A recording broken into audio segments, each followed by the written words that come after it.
बॉलीवुड के इतिहास में कुछ साल साधारण होते हैं, कुछ अच्छे होते हैं, लेकिन साल 1978 एक विस्फोट था। कल्पना कीजिए एक ऐसे दौर की जहां राज कपूर, देव आनंद, बी.आर. चोपड़ा और यश चोपड़ा जैसे दिग्गज एक साथ अपनी सबसे बड़ी फिल्में लेकर मैदान में उतरते हैं। दूसरी तरफ धर्मेंद्र, विनोद खन्ना और शत्रुघ्न सिन्हा जैसे सुपरस्टार्स अपनी जगह बचाने की कोशिश कर रहे थे। लेकिन इस पूरी भीड़ के बीच एक लंबा, गंभीर और गहरी आवाज वाला नायक एंग्री यंग मैन के रूप में ऐसा उभरा कि उसने बॉक्स ऑफिस के इतिहास को दो हिस्सों में बांट दिया, 1978 से पहले और 1978 के बाद। आज हम उस साल की एक एक परत खोलेंगे जिसने अमिताभ बच्चन को निर्विवाद रूप से बॉलीवुड का नंबर 1 बना दिया। साल की शुरुआत फिल्मी राजनीति से हुई। सलीम जावेद की जोड़ी अब केवल लेखक नहीं थी, वो फिल्मों के भाग्य विधाता बन चुके थे। उनके पास वो ताकत थी कि वो किसी भी प्रोड्यूसर से अपनी शर्तों पर काम करवाते थे। जब ऋषि कपूर ने त्रिशूल में अमिताभ के भाई का रोल करने से हिचकिचाहट दिखाई, तो सलीम जावेद ने उन्हें जो जवाब दिया, उसने पूरी इंडस्ट्री को हिला दिया। उन्होंने कहा, हमने दीवार के जरिए राजेश खन्ना का पत्ता साफ कर दिया, और अगर तुमने हमारी बात नहीं मानी, तो तुम्हारा हश्र भी वही होगा। यह सिर्फ एक धमकी नहीं थी, बल्कि ये नए दौर के लेखकों का पुराने सितारों को एक सीधा चैलेंज था।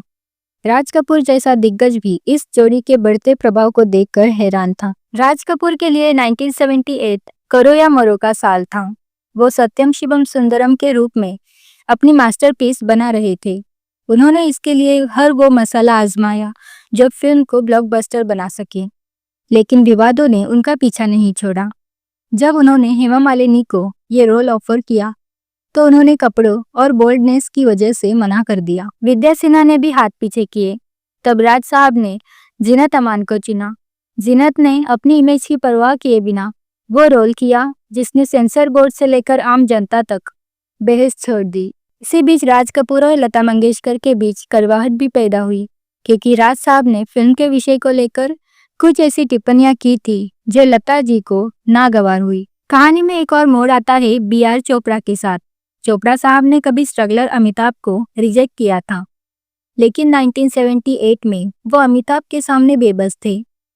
वो अमिताभ को फिल्म जमीर में कास्ट कर चुके थे, लेकिन उन्हें वो कामयाबी नहीं मिली थी जिसकी उन्हें उम्मीद थी। अब वो संजीव कुमार को लेकर पति पत्नी और वो बना रहे थे।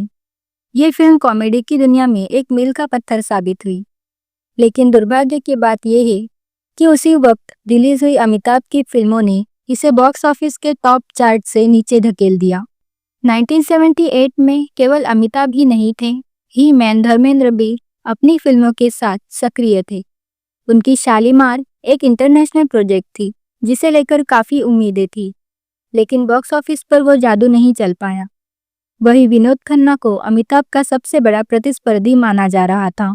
शत्रुघ्न सिन्हा विश्वनाथ के जरिए अपना रुतबा दिखा रहे थे, जहां उनकी जली को आग कहते हैं जैसे डायलॉग्स हिट हो रहे थे। लेकिन इन सब के बीच अमरीश पुरी और प्रेम चोपड़ा जैसे विलन्स के लिए भी ये साल खास था, क्योंकि अमिताभ की फिल्मों ने विलन्स को भी एक नई पहचान दी। ये 1978 का महीना भारतीय सिनेमा के लिए किसी चमत्कार से कम नहीं था। यश चोपड़ा की त्रिशूल ने पहले ही धमाका कर रखा था। संजीव कुमार और अमिताभ के बीच के वो टकराव वाले सीन्स आज भी एक्टिंग की पाठशाला माने जाते हैं।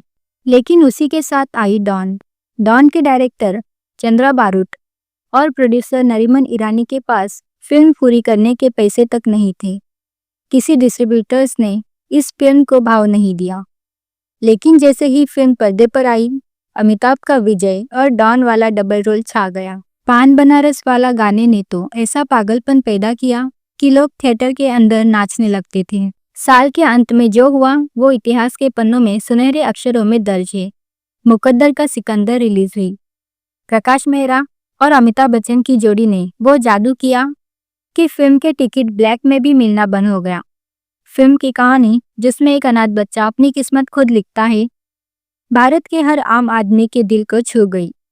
इस फिल्म ने वर्ल्ड वाइड जो कमाई की, उसने राज कपूर की सत्यम शिवम सुंदरम और देव आनंद की देश परदेश को बहुत पीछे छोड़ दिया। पहली बार बॉक्स ऑफिस की टॉप 3 पायदानों पर सिर्फ एक ही नाम था, अमिताभ बच्चन। 1978 जब खत्म हुआ तो बॉलीवुड की पुरानी पीढ़ी ने अपना सिर झुका दिया। यह साल गवाह बना कि कैसे एक कलाकार ने अपनी मेहनत और सही स्क्रिप्ट के चुनाव से पूरी फिल्म इंडस्ट्री को अपनी उंगलियों पर नचा दिया। दिलीप कुमार के बाद अगर किसी ने असल मायने में बॉलीवुड पर हुकूमत की तो वो अमिताभ बच्चन ही थे। तो दोस्तों, ये थी 1978 की वो बेमिसाल कहानी।